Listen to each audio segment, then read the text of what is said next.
신명기, 너는 마음을 다하고 뜻을 다하고 힘을 다하여 여호와를 사랑하라. 신명기는요, 네 개의 율법의 말씀을 약속의 땅에 들어가는 사람들에게 다시 한번 거듭해서 강조해서 말씀하시면서 새로운 또 계명의 말씀을 주시는 것이 세대가 바뀌었다고 했어요. 광야에서. 출애굽에 1세대가 있었고 이제 가나안으로 들어가야 될 2세들이 있는데 그들에게 다시 한번 네 개의 율법의 말씀을 재해석해 주시고 그 다음에 들어갔을 때 추가되는 법들에 대해서 주시는 말씀이다. 네. 그래서 말씀드리다 거듭 강조되는 말씀이다. 이렇게 되어져 있습니다. 네. 모세에 의해서 기록이 되었고요. 이제 모압 땅에서 출애굽 2세대들에게 주어지는 말씀.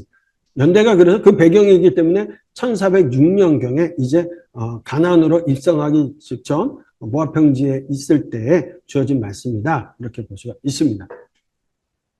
기록 목적은요.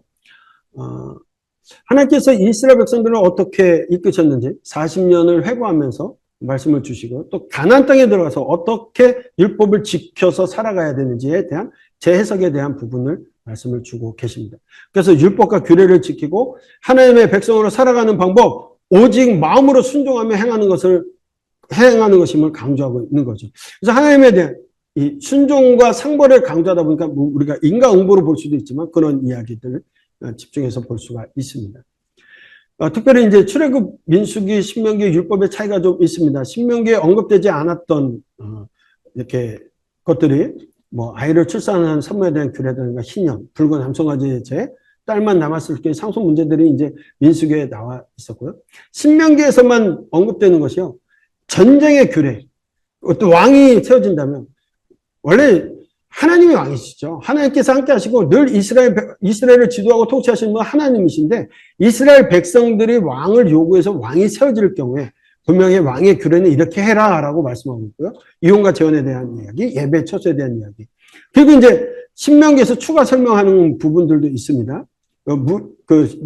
모세와 아론이 가나안 땅에 들어갈 수 없는 이유를 민수기에서는 무리바 물사건만이라고 얘기했지만 신명기에서는 그 무리바 물사건과 함께 가데스 바네 사건도 같이 포함을 시키고 있어요. 그때 불순종이 결국은 자기들이 들어가지 못하는 결론적인 부분이 되었다라고 회고하면서 말씀하고 있다라는. 그래서 신명기에서 또 확대에 대해서 설명하는 것 가운데는 11조와 첫 소산을 먹는 것에 대해서도 확대되어져 있다. 그래서 신명기는 34장까지 두 부분으로 나눠서 볼 수가 있습니다. 먼저는 모세의 세 편의 설교라고 해서 30장까지 첫 번째, 두 번째, 세 번째 설교 형태로 말씀을 회고하고 이스라엘 지켜야 할 법에 대해서 재해석해 주시고 복과 저주를 선언하는 내용이 나오고 그 다음에 이제 모세의 마지막 부분에 있어서 새 지도자 여호와를 세워서 드렸던 것, 모세의 노래와 축복에 대한 것, 그리고 죽음에 대한 부분도 나눠서 볼 수가 있습니다. 모압 평지에서 약 한 달간 주어진 말씀이 신명기의 말씀이다 볼 수 있죠. 그래서 첫 번째 설교 같은 경우에는 주로 이제 광야 회상을 통해서 말씀을 주세요. 가데스 바네 불순종 사건과 요단 동편 시온과 옥을 정복한 일들을 쭉 설명하시면서 결론적으로 4장에서 자기를 위해서 어떤 형상도 새기지 말라 출애굽의 말씀을 주신 것처럼 또 형상을 새겨 우상을 섬기며 망할 것이라는 것을 이스라엘 백성들에게 주시는데 이스라엘의 운명적인 모습이에요. 나중에 보면 이 사람들이 어떻게 해서 나라가 패망하는지를 우리가 예언서나 또 역사서에서 보게 되면 그들이 하지 말라는 거 다 하지 않습니까? 신명기에서 주신 말씀 형상을 새겨 우상을 섬기면 망할 것이다 했는데 망하는 짓을 해요. 또 하나님께 받은 특별한 사랑을 잊지 말라고 분명하게 첫 번째 그 광야의 여정을 회고하면서 결론적으로 말씀을 주셔요. 4장. 두 번째 설교는 십계명과 함께 의식법, 시민법, 사회법 등을 말씀하면서 재해석하는 거죠. 율법의 말씀. 그러면서 순종과 불순종에 따른 복과 저주를 다시 선언합니다. 레위기서의 내용이 반복적으로 좀 해석되어서 설명이 되어집니다. 두 번째 설교의 결론은요. 26장 16절로 19절로 볼 수 있는데요. 온 마음을 다하고 뜻을 다하고 여호와의 규례와 법도를 지켜 행하라고 명령하세요. 이 중요한 핵심적인 결론적인 부분 규례와 법도를 지켜 행하라. 이스라엘의 율법이 순종할 때 모든 민족에 뛰어나게 하시고 여호와의 성민이 되게 하시겠다라는 약속을 주시는 것이 두 번째 설교의 결론 부분에 해당되는 부분이고요. 세 번째 설교는 모압에서 다시 갱신한 언약이에요. 거기서 더 추가되어지는 언약들, 복과 저주에 관한 설교가 되어지고 있습니다. 그래서 앞으로 세겜에서 하게 될 언약 갱신과 모압평지에서 행했던 언약갱신을 설명해주고 있는 거죠. 그리고 그 세 번째 결론에 해당하는 30장 11절로 20절까지는 여호와를 사랑하고 그의 말씀을 청종하고 순종하며 그를 의지하는 자가 복을 받고 약속의 땅에서 거주할 것이다 라고 분명하게 말씀하고 있습니다. 특별히 이제 뭐 27장과 28장 이 두 번의 설교의 결론을 볼 때 이 세 번째 설교를 볼 것인가에 따라서 좀 달라지는 신명기의 구조가 있는데요. 29장과 30장과 이 27장, 28장의 이야기가 내용상 연관이 있어서 30장의 결론을 공유한 것으로 볼 수가 있습니다. 그래서 저희는 세 번째 설교에 포함을 시켜서 그렇게 보고 있다는 것도 여러분들 팁 처리해서 한번 팁에서 참고하셔서 보시면 좋을 것 같습니다. 이분은 31장부터 34장까지 모세의 마지막 행적에 대한 설명입니다. 새로운 지도자로 여호수아를 세우게 되고 백성에게 모세가 노래를 가르치고 이 노래까지 가르쳐서 하나님의 말씀을 지켜 행하라고 노래로 가르치고 또 12지파를 축복하고 하나님께서 마지막 생을 마감하게 하시기 위해 호렙산을 불러주셔서 그곳에서 생을 마감하는 내용이 담겨져 있습니다. 먼저 1장부터 첫 번째 설교입니다. 그 40년간 광야의 여정에 대한 이야기들 쭉 설명해 나가고 있죠. 네. 그래서 뭐까지 12천부장, 100부장, 50부장, 10부장을 세워서 지파별로 하나님께서 또 그렇게 세우셨던 일들, 또 가데스반에서 정탐꾼을 보냈지만 불순종했던 일에 대해서 결국 그렇게 한 것이 자신의 생각대로 한 것이 잘못임을, 그리고 자신의 약속의 땅에 들어가지 못하게 되었다라고 얘기하고 있어요. 자신이 생각해서 정탐꾼을 보냈다라고 얘기하고 있는 겁니다. 그 사건. 하나님 올라가라고 하셨는데 자기가 듣기에 그게 낫겠다. 그런 마음을 갖고 회상하고 있는 거죠. 또 셋째 가데스반에서 모압까지의 일 중에서는 가데스에서의 반야업 사건 이후에 강야로 들어서서 38년이 걸렸던 일들, 에돔과 모압, 암몬과 다투지 말라는 말씀을 또 주는 내용들이 나옵니다. 그리고 이제 요단 동편 모압에서 보게 되면 그들의 길을 막았던 헤스본 왕 시온과 바산 왕 옥을 정복했던 일들, 또 정복한 요단 동편 땅의 분배를 루벤, 갓, 므낫세 반지파에게 했던 일들. 만약 그들이 변절하여 바알에게 속하여서 이방신을 따르고 음행을 저질러서 실패한 일들이 이 고스비 사건에 대한 이야기들까지 회고하고 있습니다. 그리고 결론을 맺으면서 이런 실패가 있었지만 하나님께서 가르쳐주신 규례와 법들을 듣고 준행하고 선포함으로 마무리하고 있다. 비록 실패했고 우리의 여정이 이랬지만 하나님이 가르쳐주신 그 규례와 법들을 듣고 준행하라. 이렇게 마지막으로 가장 중요한 이야기들을 하고 있는 거죠. 네. 그래서 자기 위에 어떤 형상도 새기지 말라. 망한다. 그리고 하나님 특별 사랑을 잊지 말라고 얘기하면서 요단 동편 도피성에 대한 말씀을 마무리 짓고 있는 거죠. 네. 그 말씀을 좀, 네. 쭉 정리가 제가 설명을 했으니까요. 그냥 넘어가도록 하겠습니다. 가데스 바네까지 있었던 일들, 결론, 말씀을 주셔요. 내가 너에게 가르치고 규례한 법들을 듣고 진행하라. 내가 살 것이요. 이건 죽고 사는 문제예요, 사실. 그냥 이거 해도 되고 안 해도 되는 게 아니라 민수기나 신명기의 말씀은 가장 중요한 핵심이 뭐냐면 너희의 죽고 사는 문제라는 거예요. 하나님께서 그들에게 가르쳐주신 규례와 법들을 듣고 준행하는 거, 준행하면 너희가 살 것이요 약속의 땅에 들어가 얻게 될 것이다. 하니까 하나님의 명령에 가감하지 말고 지켜 행하라고 신신당부하고 있는 말씀이 첫 번째 설교의 결론입니다. 너희 중에 바알볼 사건에 의해서 멸망한 사람도 있지만 여호와께 붙어있는 이들, 너희들은 다 생존하지 않았냐? 오늘까지 우리가 생존하지 않았냐? 말씀하는 거예요. 다 죽은 것은 아니에요. 하나님께서 그들에게 길 주시고 말씀을 지켜 행하라고 주시는 말씀. 회고를 하면서 우리 이렇게 살았지 않았냐? 그러니 하나님 말씀을 지켜 행하라. 그러면 살 것이다. 말하고 있는 겁니다. 네. 그러면서 아까 말씀드린 것처럼 어떤 형상대로 우상을 새겨 만들지 말라. 남자 형상이든 여자 형상이든 만들지 말라고 하는데요. 이스라엘 백성들 보면요. 나중에 에스겔에 가서 보게 되면요. 환상 가운데 보여주는 하나님만을 섬겨야 될 성전에서 일어나고 있는 모습들을 보면요. 가나안의 우상, 애굽에서 가져온 우상들 다 갖다 놓고 다 때려놓고 거기가 복을 준다. 그가 직화준다. 별것들을 다 만들어 놓고 제사하고 있어요. 예배하고 있어요. 아니, 그러면 망한다고 했는데, 결국 그들은 그렇게 하다 망합니다. 하는 말씀대로. 이미 신명기의 첫 번째 설교에도 주어진 말씀인데, 그들은 다 잊어버린 거죠. 가르치지 않고. 불순종하여 하나님을 떠나 망하게 된다라고 할지라도, 그러나 그럼에도 불구하고 또 망한다. 여러분 아직 가나안에 들어가지도 않았는데 그들에게 하는 말씀이, 그러나 너희들이 망한다 할지라도 거기서 내 하나님 여호와를 찾게 되리니 만일 마음을 다하고 뜻을 다하여 하나님을 찾으면 만나게 될 것이다라는 이야기입니다. 회개하면 하나님께서 받아주신다. 여러분 이 4장 29절로 이 31절까지의 회개 신학은요, 신명기의 첫 번째 설교와 세 번째 설교에 강조하고 있습니다. 두 번을 반복하면서 강조했는데, 비록 그들이 징계를 받아 범죄하고 징계를 받아 흩어질지라도 하나님을 찾고 찾으면 다시 하나님께서 만나주시고, 환난 가운데 하나님께로 돌이켜 말씀을 청종하면 버리지 아니하실 것이다. 왜 그러냐? 하나님이 사랑의 하나님이시기 때문에 이런 것을 분명하게 말씀하고 있어요. 하나님께서 이스라엘 백성들을 사랑하시기 때문에 돌이키기만 한다라면, 근데 구약의 역사서와 예언서를 보면 하나님 사랑하고 돌아오라고 그렇게 해도 돌아오지 않는 이스라엘 모습을 보게 되죠. 첫 번째 설교의 말씀이었습니다. 그래서 명령의 말씀들이 많이 나요. 1절에 준행하라, 가감하지 말라, 지키라, 행하라, 스스로 상하라, 힘써 지키라, 잊어버리지 말라, 배우게 하라. 이 명령들이 계속해서 많이 나온, 명령의 형식으로 많이 나오고 있는 것이 또 4장 1절로 40절의 말씀, 결론에 대한 부분입니다. 결국 이것은 하나님께서는요, 이 형상을 보여주시지 아니하시고 음성으로만 임재하셨어요. 그래서 오경의 결론은, 신명기가 강조하는 신앙은 뭐냐면, 이렇게 체험적인 하나님, 모세를 통해서 계속적으로 하나님 말씀하시고 보여주셨던 것이 아니라 이제 말씀 중심의 종교라는 거예요. 이스라엘 백성은 눈의 종교가 아닌 귀의 종교. 가나안은 눈을 따르고 눈에 보기 좋은 것대로 그것들이 복을 줄 거라고 그것들을 만들고 형상을 만들고 그렇게 살아가지만, 오경의 결론은 뭐냐? 하나님은 말씀하시는 하나님이세요. 들으라 이스라엘. 들으라 이스라엘. 셔마 이스라엘 얘기할 때도 들은 거예요. 하나님의 말씀을 듣는, 말씀 중심의 종교로.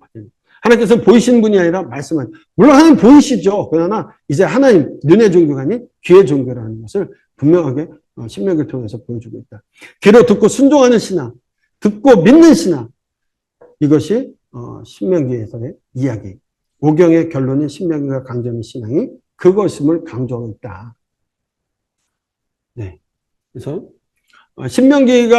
이 신명기의 설교가 이스라엘 역사에 미친 영향들이 꽤 많지만, 심판을 바라보며 회개와 하나님의 언약을 강조하고 있는, 아직 오지 않았지만 그런 모습들도 있게 되어진다라는 거죠. 네. 부지 중에 살인자가 도피성으로 가는 내용도 있고요. 두 번째 설교는요, 첫 번째 설교가 끝나는 지점에서 이제 두 번째 설교가 시작이 되는데, 이제 가나안 땅에 들어가야 할 2세대에게 율법을 설명합니다.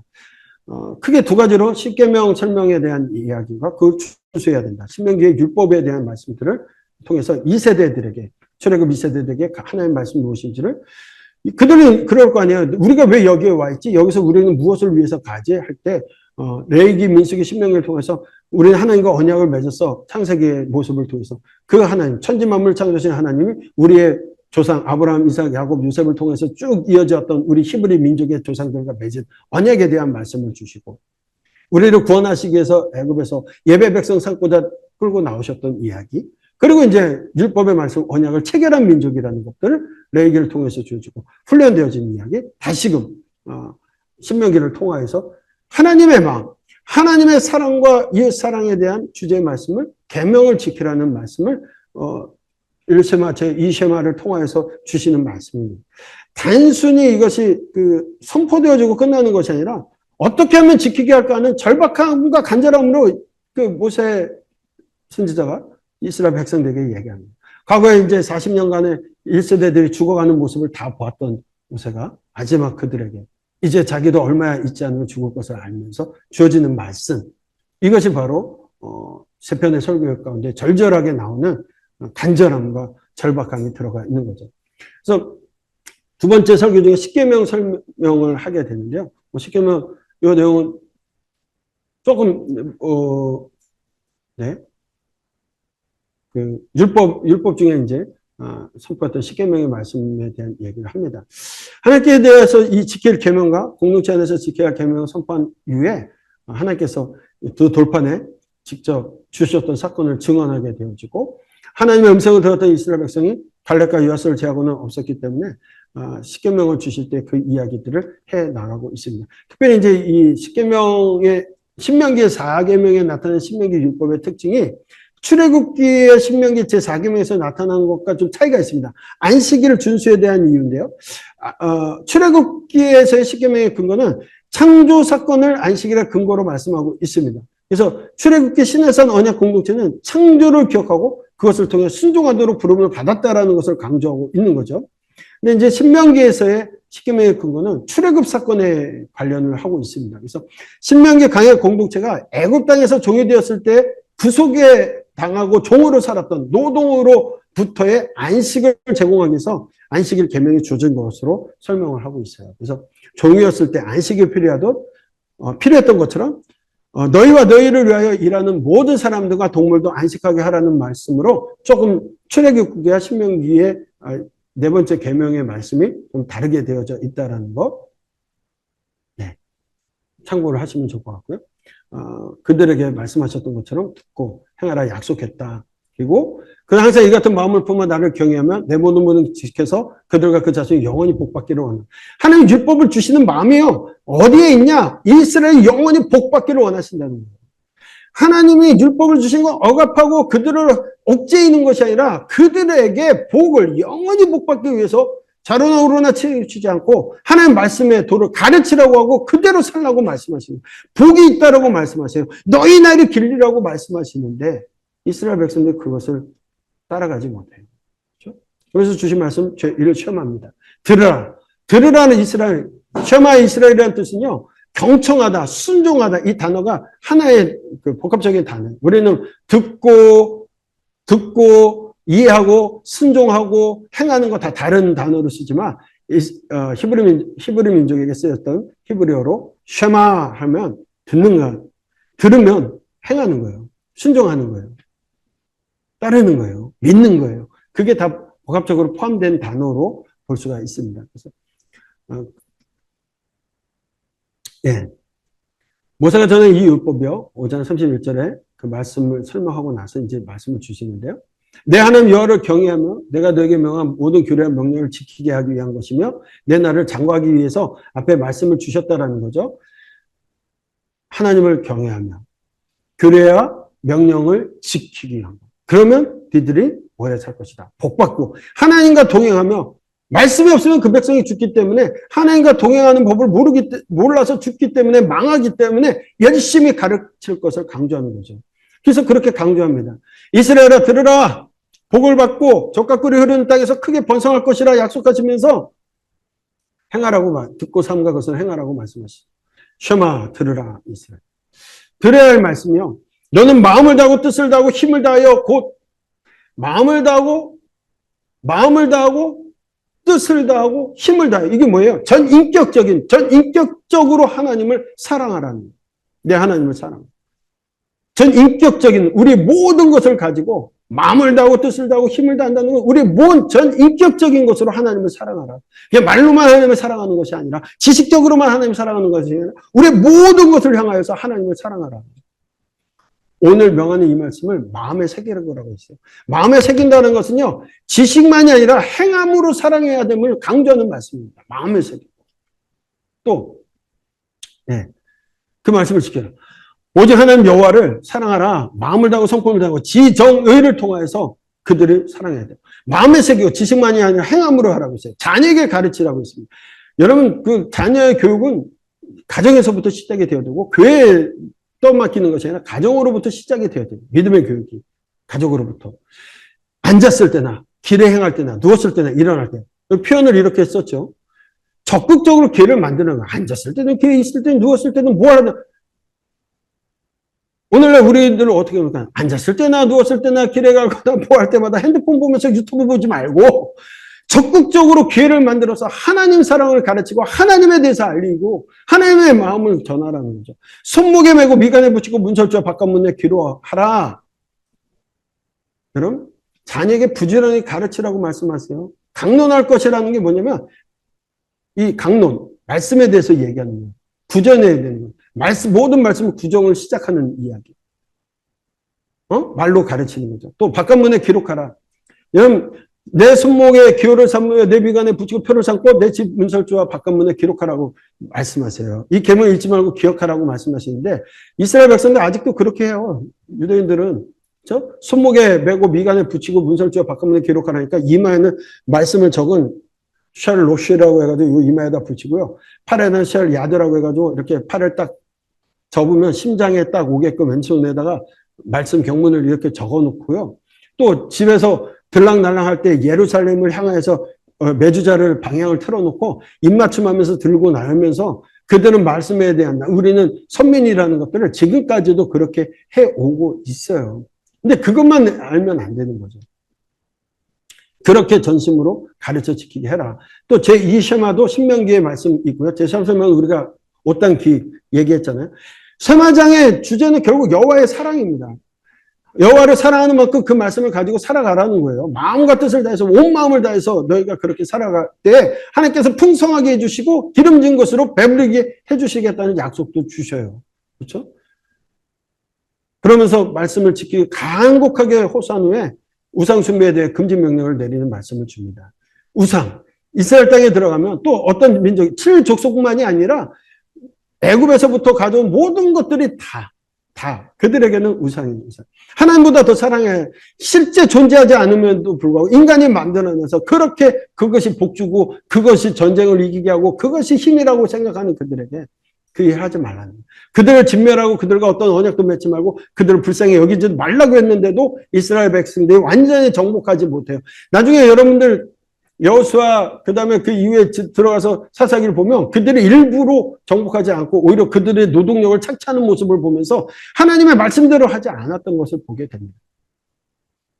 혼인도 하지 말라고 했는데 나중에는 그들이요 빨리 정착하고 그들에게 농사법을 배우고 이들은요 유목했어요. 하나님께서 끌고 나오셔서 출애굽 가정 속에서 40년간을 광야에서 먹이시고 살리셨기 때문에 농사 짓는 거는 들어가서 이제 추수하고 농사 짓고 이래야 되는데 그런 부분에 대해서 기존의 사람들과 함께 혼합이 되어버리는 거죠. 네. 그런 모습들이 나중에 결국 이 말씀대로 살지 않은 모습들을 보게 됩니다. 그들을 사랑하기 때문에 주신 말씀이에요. 그 조상에게 하신 약속을 지키기 위해서 주신 말씀이에요. 여호와 하나님께서 그들을 기뻐하시고 택하신 것이 그들의 다른 민족보다 수요가 많았기 때문에 오히려 그게 아니라 그들이 적은 민족이었고 하나님께서 선택하셨던 거예요. 이유는요. 그들이 잘해서가 아니에요. 선민 되었다고 자랑할 거 아무 근거도 없었어요. 하나님께서 그들을 선택하셨을 뿐이에요. 그리고 그들과 약속을 언약을 체결하시고 예배 백성 상음시킨 건데 근데 그렇게 살지 않아요. 오히려 올무가 됩니다. 다시 신신당부하는데 하나님께서 가증히 여기는 것이라고 말씀하셨음에도 불구하고 그 거민들을 쫓아하지 말라고 했는데도 불구하고 이후의 모습은 그렇지 못했던 모습을 보게 되죠. 8장 여호와의 말씀 지켜 행하라 당부하시면서 이방 민족과 같이 멸망당할 수 있다는 것을 분명하게 말씀하세요. 네. 여러 40년간의 생활 속에 온갖 기적을 다 맛봤잖아요. 만나와 메추라를 매일같이 주시고 고기 먹고 싶다면 고기도 주시고 여러분 그들의 옷이 40년 동안 여러분들 우리 옷 한 벌 사면 아무리 지금 옷이 좋아지고 했어도 40년을 혀지지 않고 구멍나지 않고 망가지지 않고 그럴 수 있는 옷과 신발이 있을까요? 하나님 그렇게까지 지켜주셔요. 사랑하시면서 하나님의 은혜를 기억하라고 그렇게 그들을 지켜주시고 그 길을 오게 하셨다라는 거죠. 단 하나님 언약 백성으로서 하나님의 법도와 질서를 통해서 거룩하게 살아갈 때 하나님과 동행동거할 수 있음을 말씀하심에도 불구하고 네, 그들에게 하나님께서 주신 모든 것들을 기억하라고 당부하십니다. 그런데 이스라엘은 패역해요. 패역합니다. 나중에 아직은 아니면 들어갔을 때도 그런 모습들을 보이게 될 거다라는 얘기를 하면서 당부의 말씀을 주죠. 내 안에 여호와께서 내게 유혹하신 것이 무엇이냐? 여호와를 경외하며 그를 사랑하며 그의 모든 도를 행하고 마음과 뜻을 다하여 내 하나님 여호와를 섬기고 너 행복을 위하여 여호와의 명령과 규례를 지키라. 이렇게만 살면 하나님께서 너에게 복을 주시고 정복하며 다스리며 살 수 있는 길을 주셨다라는 거예요. 근데 그들 눈에 보이는 말씀을 주시는 하나님을 섬기지 않고 눈에 보이는 화려한 것, 눈에 보이는 것을 쫓아가게 됩니다. 당부하시는 말씀 주셨다. 제2세마 아까 설명을 드렸습니다. 동일하고요. 네, 신명기의 율법들 신명기에서 레기에 나타나 있는 규례들을 반복해서 그들에게 설명하십니다. 예배 처소에 관한 법, 우상 숭배를 금하는 법, 음식법, 11조, 면제년, 안식년, 초태생에 대한 절기에 대한 이야기들 쭉 해 가시게 되는데요. 이 신명기의 율법과 십계명과 연관시켜서 설명하는 학자들 꽤 있는데 팁 처리를 좀 참고해서 보시면 좋을 것 같고요. 그래서 십계명의 확대돼서 이렇게 더 구체적으로 설명된 게 신명기다 이렇게 말씀하시는 분들도 있어요. 네, 예배 처소에 관한 말씀을 주시죠. 먼저 예배를 드리는 곳이 하나님께서 모든 지파 중에 택하신 그곳, 한 곳에서 예배를 드려야 한다고 말씀하세요. 당시 이방 성소나 이방 신상을 섬기던 장소에서 하나님을 섬기는 것에 대해서 금지하시겠다는 명령이에요. 출애굽 가족 속에서는 좀 차이가 있습니다. 출애굽 당시에는 신명기에서는 아무 곳에서나 드릴 수 없고 정해진 한 곳의 성소에만 예배 드려야 한다라고 되어 있고 다른 예배 장소는 없앨 것이 되어져요. 결국 지성소 외에 이방인들이 사용했던 제단이 많았기 때문에 하나님은 거기서 말고 한 곳에서만 드리라고 합니다. 나중에 이스라엘 백성들이요, 그 가나안에 들어갔을 때는 우상 숭배의 올무가 되는 곳이 다른 우상들에게 제단을 쌓았던 곳이 오히려 또 그런 곳에서 제사하게 되면서 문제가 발생하거든요.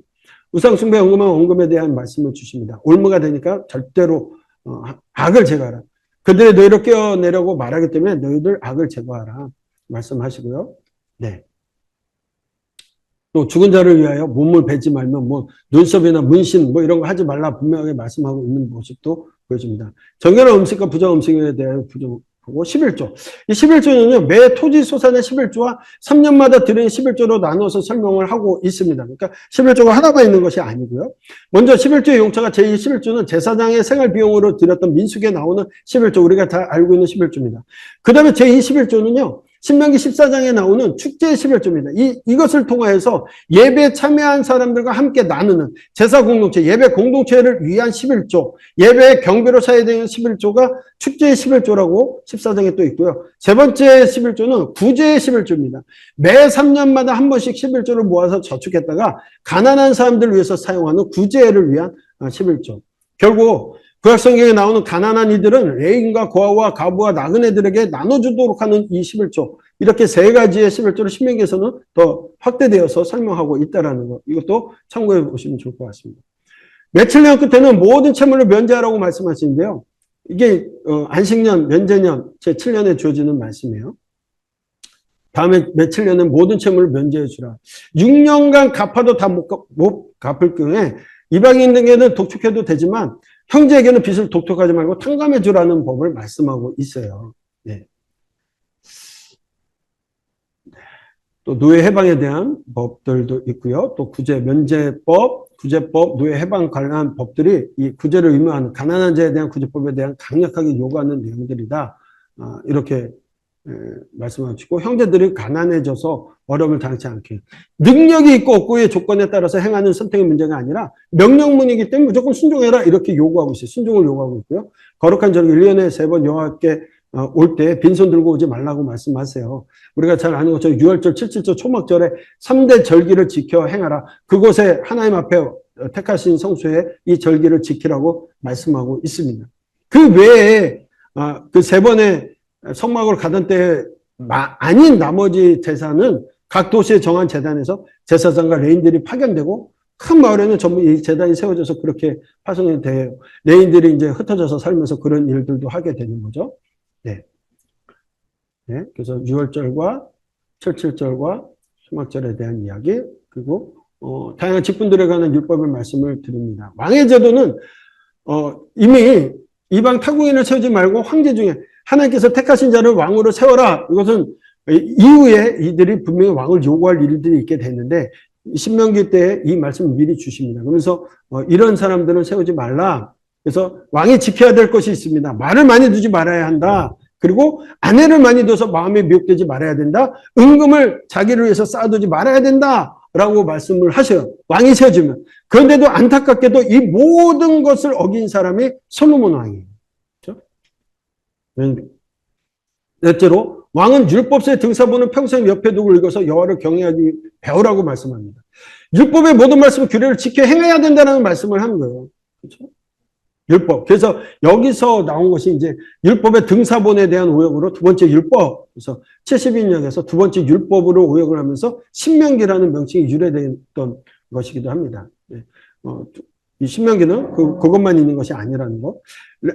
신명기의 말씀을 듣는 이들이 약속의 땅 가나안 땅에 들어갈 사람들이기 때문에 그곳에 정착하여 살아갈 사람들이기 때문에 좀 차이가 레위기와 신명기가 차이가 있는 것도 분명하게 이유가 있다라는 거죠. 제사장자 선지자에 대한 강한 법, 도피성에 관한 법 쭉 설명을 하고 있습니다. 증인에 관한 것, 전쟁에 관한 법, 또 적군과 싸울 때 완전히 진멸하는 정책이 있고요.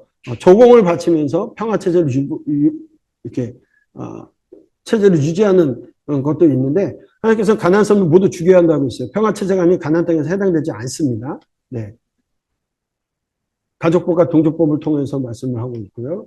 이 총회에 들어올 수 없는 자들에 대한 분명한 이야기들이 있는데 그 교재를 좀 팁을 참고하셔서 나중에 이제 총회에 못 들어오는 사람들을 보면요.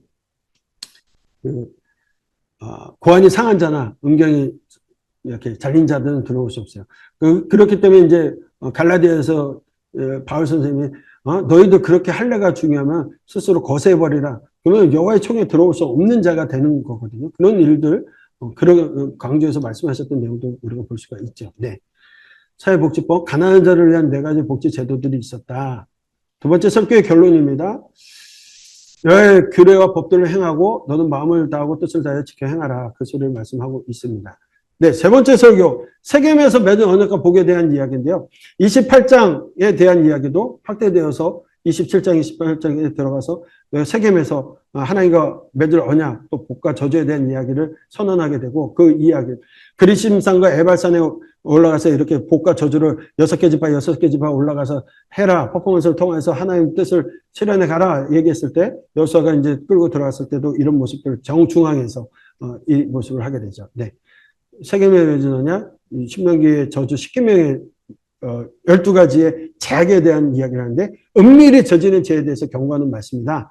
모압 땅에서 맺은 언약과 복에 대한 이야기들. 세 번째 결론입니다. 세 번째 설교의 결론은요. 저주의 말씀은 비록 두렵고 무섭지만 모세의 명령은 결코 어려운 것이 아니고 먼 것도 아니다. 이 율법의 말씀이요. 613가지 율법의 말씀 어려운 것도 아니고 먼 것도 아니다. 결코 지킬 수 없는 거 아니다라고 분명하게 말씀하고 있어요. 내 입에 있게 하고 가까이 있게 하고 마음에 있으므로 내가 이 말을 행할 수 있도록 하라는 거죠. 그래서 마지막 백성들과 생명과 복과 사망과 화해 네 앞에 있으니까 네가 스스로 선택하라는 거예요. 하나님 앞에서 어떻게 이것이 지킬 수 없는 누구만 특정 사람만 지킬 수 있는 그게 아니라는 거예요. 쉬운 거예요. 가까이 있는 거예요. 그러니까 누구라도 복을 받을 수 있다라는데 네가 선택하라고 말씀하는 거죠. 결국 이스라엘 백성은 선택의 길을 가게 된 거예요. 그러나 만약 마음을 돌이켜 듣지 아니하고 다른 신을 섬기면 반드시 망하고 약속의 땅에 날이 길지 못할 것이라 말씀하십니다.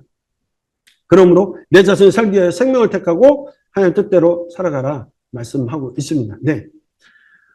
새 지도자 여호수아를 세우는 이야기하고요. 모세의 노래 축복, 그다음 모세의 죽음에 대한 이야기인데, 예, 요거는 여러분들이 네, 다 성경을 통해서 또 책을 통해서 보고요.